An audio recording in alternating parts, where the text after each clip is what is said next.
অন্ধকারের হাতছানি, সেই অভিশপ্ত আয়নাটার সামনে দাঁড়িয়ে অভিকের মনে হল ওর নিজের প্রতিবিম্বটা যেন ওর সাথে তাল মেলাচ্ছে না।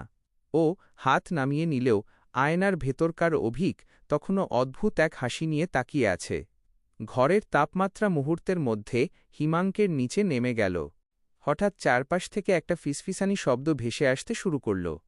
মনে হচ্ছিল দেয়ালের ওপার থেকে কেউ অনেকগুলো ভাষায় একসাথে কথা বলছে।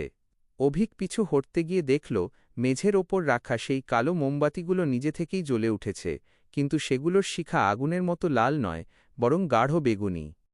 রহস্যময় পরিবর্তন। বাতাসের ভার, ঘরের বাতাস এত ভারী হয়ে উঠল যে শ্বাস নেওয়া কঠিন হয়ে পড়ল। ছায়ার খেলা, দেয়ালের ছায়াগুলো দৈর্ঘ্য বাড়তে বাড়তে সিলিং স্পর্শ করল এবং সেগুলো মানুষের অবয়ব নিতে শুরু করল। সেই প্রাচীন মন্ত্র, অভিকের কানে বারবার একটা শব্দ আছড়ে পড়ছিল, ফিরিয়ে দে, যা আমার ছিল তা ফিরিয়ে দে। অভিক বুঝতে পারল ও যে প্রাচীন পাণ্ডুলিপিটা থেকে মন্ত্র পড়েছিল সেটা কোনো সাধারণ গল্পের বই ছিল না। ওটা ছিল একটা আহ্বান, এমন কিছুর আহ্বান যা এই পৃথিবীতে ফেরার জন্য ছটফট করছিল। ঠিক সেই মুহূর্তে দরজায় কেউ জোরে ধাক্কা দিল, কিন্তু অভিক জানে এই বাড়িতে ও ছাড়া আর দ্বিতীয় কেউ নেই। তাহলে দরজার ওপাশে কে? গল্পটা কি এই ভৌতিক আবহে এগিয়ে নিয়ে যায়? গল্পের মোড় এবার একদম ঘুরে গেল। অভিক যখন প্রায় আশা ছেড়ে দিয়েছিল, ঠিক তখনই শুরু হলো এক অবিশ্বাস্য লড়াই। অন্ধকারের অবসান। সেই ভয়ঙ্কর লাল চোখের ছায়াটা যখন অভিকের ওপর ঝাঁপিয়ে পড়তে উদ্যত, ঠিক সেই মুহূর্তে ঘরের জানলা দিয়ে এক ঝলক তীব্র সাদা আলো আছড়ে পড়ল। সেই আলোর তেজে ছায়াটা আর্তনাদ করে পিছিয়ে গেল। অভিক কোনোমতে প্রাণে বেঁচে ঘর থেকে বেরিয়ে এল। রহস্যময় কবিরাজের আগমন। কয়েকদিন পর যখন অভিক ভয়ে আধমরা হয়ে দিন কাটাচ্ছিল, তখন গ্রামে খবর ছড়াল এক মহাশক্তিশালী কবিরাজের। নাম তার কালভৈরব। লম্বা দাড়ি, কপালে সিঁদুরের তিলক আর গলায় রুদ্রাক্ষের মালা, তার চোখের দৃষ্টি যেন পাথরকেও চিরে ফেলে। অভিকের অবস্থা দেখে তিনি গম্ভীর গলায় বললেন, যে আগুন তুই জ্বালিয়েছিস তা নেভানোর শক্তি সাধারণ মানুষের নেই, কিন্তু প্রকৃতির নিয়ম অমোঘ, যে অন্যের জন্য গর্ত খোঁড়ে সে নিজেই তাতে পড়ে। প্রতিশোধের খেলা, উল্টো মন্ত্র। কবিরাজ বুঝতে পারলেন এই কালো জাদুটি করা হয়েছে অত্যন্ত ঘৃণা থেকে। তিনি অভিকের ঘরে ঢুকলেন এবং মেঝের সেই কালো ছোপগুলোর ওপর বিশেষ এক প্রকার তামাটে রঙের গুঁড়ো ছিটিয়ে দিলেন। তারপর শুরু করলেন তার শক্তিশালী মন্ত্রপাঠ। শুদ্ধিকরণ। কবিরাজ তাঁর হাতের ঝুলি থেকে একটি প্রাচীন তামার পাত্র বের করলেন। তাতে জল নিয়ে কিছু মন্ত্র পড়ে চারদিকে ছিটিয়ে দিতেই সেই বেগুনি ধোঁয়াগুলো কুণ্ডলী পাকিয়ে বিলীন হতে লাগল। জাদুর দিক পরিবর্তন। তিনি বললেন, কালো জাদুর ধর্ম হল সে তার লক্ষ্যবস্তুকে না পেলে তার স্রষ্টার কাছে ফিরে যায়। কবিরাজ এমন এক বিপরীতমুখী শক্তি তৈরি করলেন যে জাদুর সমস্ত অশুভ প্রভাব অভিকের শরীর থেকে বেরিয়ে বাতাসের বেগে অদৃশ্য হয়ে গেল। পাপের চূড়ান্ত শাস্তি। অনেক দূরে এক নির্জন কুঁড়েঘরে বসেছিল সেই তান্ত্রিক যে অভিকের ওপর এই অভিশাপ দিয়েছিল। হঠাৎ সে অনুভব করল তার নিজের করা জাদুর শক্তি তার দিকে ধেয়ে আসছে। সে চিৎকার করে বাঁচার চেষ্টা করল, কিন্তু ততক্ষণে অনেক দেরি হয়ে গেছে। জাদুর সেই কালান্তক শক্তি তান্ত্রিকের ওপর আছড়ে পড়ল। যে অশুভ আত্মাদের সে মুক্তি দিয়েছিল তারাই তাকে চারপাশ থেকে ঘিরে ধরল। কিছুক্ষণ পর সব শান্ত হয়ে গেল।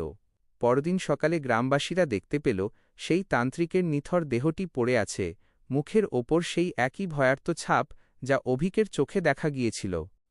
উপসংহার। অভিক সুস্থ হয়ে উঠল। কবিরাজ তাকে সাবধান করে দিলেন যেন কোনোদিনও কৌতূহলবশত কোনো অন্ধকার জগতের দরজায় টোকা না দেয়। সেই পাণ্ডুলিপিটি কবিরাজ নিজে সাথে করে নিয়ে গিয়ে বিসর্জন দিলেন গভীর গঙ্গায়। অভিক ফিরে পেল তার স্বাভাবিক জীবন, আর কালো জাদুর সেই বিভীষিকা চিরদিনের জন্য স্তব্ধ হয়ে গেল। গল্পের শেষ অধ্যায়টি সত্যিই খুব করুণ এবং শিক্ষণীয়। অভিকের সুস্থতার আনন্দ বেশিক্ষণ স্থায়ী হল না, কারণ এই অন্ধকারের খেলার পেছনে লুকিয়েছিল এক চরম বিশ্বাসঘাতকতা। অপ্রকাশিত সেই সত্য। কবিরাজ চলে যাওয়ার কয়েকদিন পর অভিকের দীর্ঘদিনের বান্ধবী নীলা অসুস্থ হয়ে পড়ল। তার শরীর দিন দিন শুকিয়ে যেতে লাগল, কোনো ওষুধই কাজ করছিল না। অভিক যখন তার শিয়রে গিয়ে বসল, নীলা তখন যন্ত্রণায় ছটফট করছে। অশ্রুসিক্ত চোখে নীলা অভিকের হাত শক্ত করে ধরল। কাঁপা কাঁপা গলায় সে স্বীকার করল এক ভয়াবহ সত্যি। অভিক, আমাকে ক্ষমা করিস। তোর ওপর ওই পাণ্ডুলিপির কালো জাদুটা আমিই করিয়েছিলাম। স্রেফ হিংসা আর অধিকারবোধ থেকে ওই তান্ত্রিকের সাহায্য নিয়েছিলাম। কিন্তু আমি জানতাম না এই জাদুর বিষ আমাকেই এভাবে নীল করে দেবে। অন্ধকারের শেষ পরিণতি। ক্ষমা চাওয়ার কয়েক মুহূর্ত পরেই নীলার শরীর নিথর হয়ে এল। তার চোখ দুটো চিরদিনের জন্য বন্ধ হয়ে গেল।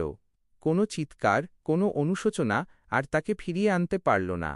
যে বান্ধবীকে অভিক সবচেয়ে বেশি বিশ্বাস করত, সেই বান্ধবীর মনের ভেতর জমে থাকা বিষয়ই তাকে মৃত্যুর মুখে ঠেলে দিল। গল্পের শিক্ষা। এই কাহিনীর শেষে একটি ধ্রুব সত্য অত্যন্ত প্রকট হয়ে উঠল। কালো জাদু বা অশুভ শক্তির পথ কখনোই মঙ্গলজনক হতে পারে না। বিপরীত প্রভাব। কালো জাদু হল একটি দুধারী তলোয়ার। যে ব্যক্তি অন্যের ক্ষতি করার জন্য এই পথ বেছে নেয়, প্রকৃতি শেষ পর্যন্ত সেই অশুভ শক্তিকে তার নিজের দিকেই ঘুরিয়ে দেয়। ধ্বংস অনিবার্য। সাময়িকভাবে কাউকে বিপদে ফেলা গেলেও শেষ বিচারে এই পৈশাচিক বিদ্যা নিজের এবং নিজের প্রিয়জনদেরই ধ্বংস ডেকে আনে। গল্পটি আমাদের এই বড় শিক্ষা দেয় যে হিংসা বা প্রতিহিংসার বশবর্তী হয়ে অন্ধকারের আশ্রয় নিলে তার চড়া মূল্য জীবন দিয়ে মেটাতে হয়। যে কালো জাদু করে বা করায়, তার ওপরের প্রভাব পড়বেই, এটাই প্রকৃতির অমোঘ বিচার। ইয়াসিনের গল্পটা তাহলে এখান থেকেই শুরু করা যাক। ইয়াসিন ছিল শান্ত স্বভাবের এক তরুণ, যে পাহাড়ি এলাকায় ঘুরতে খুব ভালোবাসত। তার সাথে সবসময় থাকত তার ছোটবেলার প্রিয় বন্ধু রাহুল। রাহুল ঠিক ইয়াসিনের উল্টো ভীষণ চঞ্চল আর দুঃসাহসী। অচেনা গন্তব্য।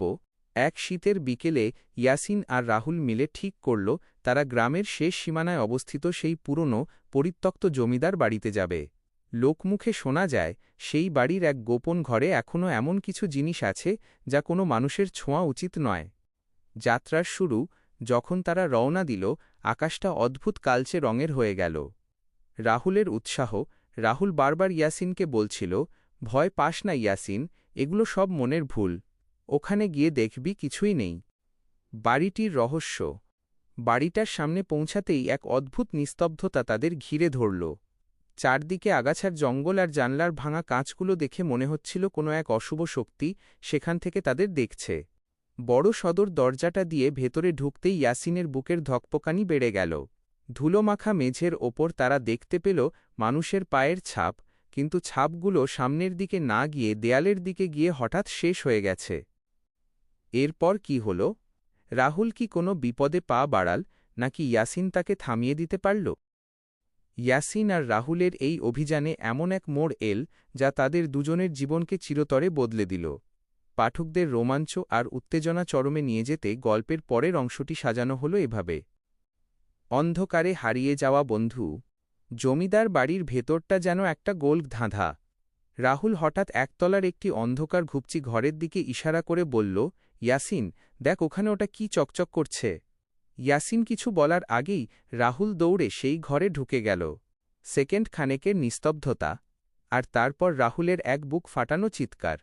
ইয়াসিন পাগলের মতো সেদিকে দৌড়ে গেল, কিন্তু ঘরে ঢুকে ওর রক্ত হিম হয়ে গেল। ঘরটা একদম শূন্য। কোনো আসবাব নেই, কোনো জানলা নেই, আর রাহুলও সেখানে নেই। শুধু মাঝখানে পড়ে আছে রাহুলের হাতের টর্চটা, যা এখনও জ্বলছে। অদৃশ্য সেই দেয়াল। ইয়াসিন দেয়ালে হাত দিয়ে রাহুলকে খুঁজতে লাগল। হঠাৎ ও অনুভব করল দেয়ালের একদিকের ইটগুলো যেন বরফের মতো ঠান্ডা আর নরম। ওর হাতটা ইটের ভেতর দিয়ে ওপাশে চলে যাচ্ছে। এটা কোনো সাধারণ দেয়াল নয়, এটা একটা অন্ধকার জগতের প্রবেশদ্বার। ঠিক তখন দেয়ালের ওপার থেকে রাহুলের ধরা গলা শোনা গেল, তারা চিহ্ন ইয়াসিন, পালা। এরা আমাকে ছাড়বে না। এরা আমার শরীরের ভেতর ঢুকতে চাইছে। তারা চিহ্ন # এক ভয়াবহ পরিবর্তন। পরক্ষণেই দেয়াল থেকে রাহুলের হাতটা বেরিয়ে এল এবং ইয়াসিনকে সজোরে ঘরের ভেতর টেনে নিল। কিন্তু ইয়াসিন যা দেখল তাতে ওর কলিজা শুকিয়ে গেল। রাহুলের চোখের মণি দুটো এখন আর কালো নেই, সেগুলো সম্পূর্ণ ধবধবে সাদা হয়ে গেছে। ওর গলার স্বর বদলে গেছে এক অমানুষিক কর্কশ আওয়াজে। রাহুল বা রাহুলের শরীরের ভেতর থাকা সেই অশুভ আত্মা বলল, তুইও এসেছিস? ভালোই হল। একা থাকতে বড় ভয় লাগছিল এই অন্ধকারে। উত্তেজনার চরম মুহূর্ত, ভয়ঙ্কর দৃশ্য, রাহুলের নখগুলো চোখের পলকে বড় হয়ে গেল এবং তার গায়ের চামড়া ফেটে অদ্ভুত এক কালো ধোঁয়া বেরোতে শুরু করল। বাঁচার লড়াই। ইয়াসিন বুঝতে পারল এটা ওর বন্ধু নয়। ও ঘর থেকে বেরোনোর জন্য দরজার দিকে ছুটল, কিন্তু দরজাটা নিজে থেকেই বন্ধ হয়ে গেল। রহস্যময় সাহায্য। ঠিক সেই সময় ইয়াসিনের পকেটে থাকা তার দাদুর দেওয়া সেই পুরনো কবচটা হঠাৎ উত্তপ্ত হয়ে উঠল। দাদু বলেছিলেন, বিপদে পড়লে এটা মাটির ওপর ছুঁড়ে মারিস। ইয়াসিন কি সেই কবচটা ব্যবহার করবে, নাকি রাহুলের রূপধারী সেই ছায়াটার হাতে নিজের প্রাণ হারাবে? পাঠক হিসেবে আপনার হৃদস্পন্দন বেড়ে যাবে যখন জানবেন এই বাড়িতে ইয়াসিন আর রাহুল একা নয়, তাদের ওপর নজর রাখছে কয়েকশো বছর আগের সেই জমিদার, যে নিজের অমরত্বের জন্য নরবলি খুঁজছে। গল্পের এই টানটান উত্তেজনায় ইয়াসিন কি পারবে রাহুলকে এই অন্ধকারের হাত থেকে ছিনিয়ে আনতে? গল্পের মোড় এবার এক চরম বিভৎস আর লোভের পরিণতির দিকে ঘুরে গেল। ইয়াসিন আর রাহুলের করুণ পরিণতির পর কাহিনীতে প্রবেশ করল এক পৈশাচিক চুক্তি। অন্ধকারের চুক্তি। জমিদার বাড়ির সেই অভিশপ্ত ঘরে ইয়াসিন আর রাহুল কেউই শেষ রক্ষা পেল না। সেই অশুভ ছায়া তাদের প্রাণ কেড়ে নিল। কিন্তু ঠিক তার কয়েক মাইল দূরে এক গ্রামে বাস করত এক অভাবী দম্পতি, রতন আর মালতী। তাদের ৫ বছরের এক ফুটফুটে সন্তান আছে, নাম তার ছোট্ট নিশান। এক গভীর রাতে রতন আর মালতী যখন ঘুমে আচ্ছন্ন, তখন তাদের ঘরের ভেতর এক অসহ্য শীতলতা নেমে এল। হঠাৎ চোখের সামনে ফুটে উঠল এক বীভৎস দৃশ্য। প্রলোভন ও পেতনির আবির্ভাব। স্বপ্নের ঘোরে রতন দেখল তার সামনে দাঁড়িয়ে আছে সেই জমিদার বাড়ির মালিক। তার হাতে একটা ঝকঝকে সোনার পুতুল। জমিদার গম্ভীর গলায় বলল, এই পুতুলটা দেখছিস? এটা খাঁটি সোনার। এটা নিলে তোদের ৭ পুরুষ বসে খাবে, কিন্তু এর বদলে তোদের ওই ৫ বছরের ছেলেটাকে আমার হাতে তুলে দিতে হবে। ও যখন ১০ বছরে পা দেবে তখন ও হবে আমাদের। রতন ভয়ে কুঁকড়ে গিয়ে না বলে দিচ্ছিল, কিন্তু ঠিক তখনই জমিদারের পাশে উদয় হল এক দীর্ঘদেহী, উল্টো পায়ের পেতনি। তার হাসিটা ছিল হাড় কাঁপানো। সে মালতীর কানে ফিসফিস করে বলল, এত ভাবছিস কেন? এই পুতুলটার ওজন পুরো ৫ কেজি। চিন্তা করে দেখ, এমন সুযোগ জীবনে আর আসবে না। তোদের তো আরও সন্তান হবে, কিন্তু এই বিপুল সম্পদ কি আর কোনোদিন পাবি? লোভের জয় ও চরম ভুল। ৫ কেজি সোনার কথা শুনে রতন আর মালতীর চোখের সামনে থেকে সন্তানের মুখটা যেন ফিকে হয়ে গেল। দারিদ্র্যের কষাঘাত আর পেতনির মায়াবী মন্ত্রে তাদের হিতাহিত জ্ঞান লোপ পেল। পেতনিটা যখন লোভাতুর চোখে তাদের দিকে তাকিয়েছিল, তখন স্বপ্নের মধ্যেই তারা দুজন একসাথে বলে উঠল, আমরা রাজি। ভয়ঙ্কর পরিণতির শুরু। সকালবেলা ঘুম থেকে উঠেই রতন দেখল বিছানার পাশে সত্যি সত্যি একটা ভারী কাপড়ে মোড়ানো ৫ কেজি ওজনের সোনার পুতুল পড়ে আছে। আনন্দে তারা আত্মহারা হয়ে গেল ঠিকই, কিন্তু তারা খেয়াল করল না যে পুতুলটা ঘরে আসার পর থেকেই ৫ বছরের নিশান আর কথা বলছে না। নিশানের গায়ের চামড়া কেমন যেন ফ্যাকাশে আর ঠান্ডা হয়ে যাচ্ছে। রাতের বেলা ঘরের দেয়াল থেকে সেই ইয়াসিন আর রাহুলের কান্নার শব্দ ভেসে আসছে।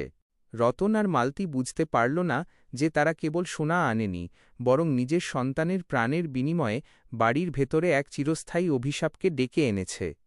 জমিদারের সেই পৈশাচিক হাসি এখন প্রতি রাতে তাদের ঘরের কোণে প্রতিধ্বনিত হয়। গল্পের শিক্ষা, লোভ মানুষকে কতটা অন্ধ করে দিতে পারে। গল্পের পরবর্তী অংশটি আরও উত্তেজনাপূর্ণ এবং শিক্ষণীয় হয়ে উঠল। রতন আর মালতীর লোভ তাদের এমন এক গর্তে ফেলেছে যেখান থেকে বের হওয়া প্রায় অসম্ভব। অভিশপ্ত সেই রাত। রতন আর মালতী যখন কান্নায় ভেঙে পড়ল, তখন সেই বৃদ্ধ কবিরাজ একটা দীর্ঘশ্বাস ফেললেন। তিনি বললেন, তোমরা যেটাকে পেতনি ভাবছ সে আসলে সাধারণ কোনো অতৃপ্ত আত্মা নয়। সে হল এক দুষ্ট জিন, যে মানুষের লোভকে অস্ত্র হিসেবে ব্যবহার করে। সে জানত ডাকাতরা তোমাদের থেকে পুতুলটা কেড়ে নেবে। আসলে ওই পুতুলটা ছিল একটা মায়া, যা তোমাদেরকে চুক্তিতে বাঁধার জন্য একটা টোপ মাত্র। শুরু হল তুকতাক। নিশানের ১০ বছর পূর্ণ হতে আর মাত্র কয়েক ঘণ্টা বাকি। কবিরাজ বাড়ির চারদিকে সর্ষে পড়া আর লোহা দিয়ে এক বিশেষ বন্ধনী তৈরি করলেন। তিনি রতনকে বললেন, আজ রাতে যাই ঘটুক না কেন, তোমরা কেউ ঘরের বাইরে পা দেবে না। আর নিশানকে এই পবিত্র আগুনের কুণ্ডলীর ভেতর বসিয়ে রাখো। মাঝরাত হতেই চারপাশ কাঁপিয়ে ঝোড়ো হাওয়া বইতে শুরু করল। সেই জমিদার আর সেই বীভৎস চেহারার দুষ্ট জিনটা এসে হাজির হল। তাদের অট্টহাসিতে বাড়ির চাল উড়ু উড়ু অবস্থা। জিনের গর্জন। দুষ্ট জিনটা বিকট স্বরে বলল, রতন, তুই কথা দিয়েছিস। পুতুল ডাকাত নিয়েছে, কি নিয়েছে তাতে আমার কিছু যায় আসে না। আমার পাওনা আমাকে বুঝিয়ে দে। কবিরাজ তখন তার মন্ত্রপুত লাঠিটা মাটিতে ঠুকে বললেন, থাম অশুভ শক্তি। এরা লোভের বসে ভুল করেছে ঠিকই, কিন্তু তুই ছলনা করেছিস। তুই সোনা দিয়ে আবার সেটা কেড়ে নিয়েছিস, তাই তোর এই চুক্তি আর খাটবে না। ভয়ঙ্কর লড়াই ও চরম শিক্ষা। শুরু হল কবিরাজের আধ্যাত্মিক শক্তির সাথে সেই দুষ্ট জিনের লড়াই। ঘরের ভেতর ধোঁয়া আর আগুনের ফুলকি ছুটতে লাগল। কবিরাজ বুঝতে পারলেন, এই জিনকে তাড়াতে হলে রতন আর মালতীকে এক চরম ত্যাগ স্বীকার করতে হবে। কবিরাজ গর্জে উঠলেন, রতন, মালতী, যদি ছেলেকে ফিরে পেতে চাও তবে এখনই ভগবানের সামনে। ঈমানের পরীক্ষা ও শয়তানের পরাজয়। রতন আর মালতী যখন বুঝতে পারল যে তারা মস্ত বড় গুনাহ করে ফেলেছে, তখন তারা তওবা করে আল্লাহর কাছে পানা চাইল। তারা বুঝতে পারল, শয়তান তাদের লোভ দেখিয়ে ঈমান নষ্ট করতে চেয়েছিল। সেই বর্ষিয়ান মুসলিম কবিরাজ, যাকে গ্রামের মানুষ হুজুর বলে ডাকেন, ঘরে প্রবেশ করলেন। তিনি এসে বললেন, তোমরা দুনিয়ার তুচ্ছ সম্পদের লোভে পড়ে নিজেদের সন্তানকে এক দুষ্ট জিনের হাতে তুলে দেওয়ার চুক্তি করেছ। মনে রেখো, রিজিক দেওয়ার মালিক আল্লাহ। জিনের দেওয়া কোনো ধন সম্পদ বরকত আনে না, বরং ঈমান ধ্বংস করে দেয়। জিনের সাথে লড়াই ও পবিত্র কালামের শক্তি। রাত যখন গভীর হল, তখন সেই দুষ্ট জিনটি পৈশাচিক এক অবয়ব নিয়ে হাজির হল। সে ঘর কাঁপিয়ে অট্টহাসি দিয়ে বলল, তারা চিহ্ন সময় শেষ। ছেলেটাকে আমার হাতে দিয়ে দে। হুজুর একটুও বিচলিত হলেন না। তিনি জায়নামাজে বসে তসবিহ হাতে নিলেন এবং উচ্চস্বরে আয়াতুল কুরসি পাঠ করতে শুরু করলেন। জিনের হাসি মুহূর্তেই যন্ত্রণার চিৎকারে পরিণত হল। হুজুর যখন পবিত্র কোরআনের আয়াতগুলো তিলাওয়াত করছিলেন, তখন পুরো ঘর এক নুরানি আলোয় ভরে উঠল। জিনের আর্তনাদ। সেই দুষ্ট জিন আর জমিদারের রূপধারী শয়তান আগুনের শিখার মতো জ্বলতে শুরু করল। তারা হুজুরকে আক্রমণ করতে চাইল, কিন্তু আল্লাহর রহমতে তারা সেই পবিত্র রেখার ভেতর ঢুকতে পারল না। চুক্তির বিনাশ। হুজুর বললেন, হে লানতগ্রস্ত শয়তান, তুই ছলনা করে এদের থেকে সব নিয়েছিস। এরা আল্লাহর কাছে তওবা করেছে। তোর কোনো মিথ্যা চুক্তি মুমিনের ওপর চলবে না। পরিপূর্ণ মুক্তি। তীব্র এক আর্তনাদ করে সেই দুষ্ট জিনটি কালো ধোঁয়ায় পরিণত হয়ে চিরতরে বিলীন হয়ে গেল। নিশান ধীরে ধীরে চোখ মেলল এবং তার বাবা মাকে জড়িয়ে ধরল। হুজুর তাদের বললেন, আল্লাহ তোমাদের মাফ করে দিয়েছেন, কিন্তু মনে রেখো, কালো জাদু বা কুফরি বিদ্যা করা এবং এর ওপর বিশ্বাস করা ইসলামে মস্ত বড় গুনাহ। যে এই পথে যায়, সে ইহকাল এবং পরকাল উভয়ই হারায়। গল্পের শিক্ষা। এই কাহিনী থেকে আমরা যা শিখলাম: ১. কালো জাদু হারাম। ইসলামে কালো জাদু করা বা জিনের সাহায্যে মানুষের ক্ষতি করা সম্পূর্ণ নিষিদ্ধ এবং শিরক। ২. লোভ ধ্বংসের মূল। রতন আর মালতীর মতো যারা সম্পদের লোভে পড়ে শয়তানের সাথে চুক্তি করে, তারা আসলে নিজের শান্তি আর আখিরাত বিসর্জন দেয়। ৩. আল্লাহর ওপর ভরসা। বিপদ যতই আসুক না কেন, আল্লাহর কাছে সাহায্য চাইলে এবং পবিত্র কোরআনের আশ্রয় নিলে কোনো অশুভ শক্তি বা কালো জাদু টিকে থাকতে পারে না। রতন আর মালতী সেই দিন থেকে নামাজ আর সৎ পথে জীবন গড়ার অঙ্গীকার করল। আর গ্রামের মানুষ জানল, ঈমান আর আমলই হল সব অশুভ শক্তির বিরুদ্ধে সবচেয়ে বড় ঢাল।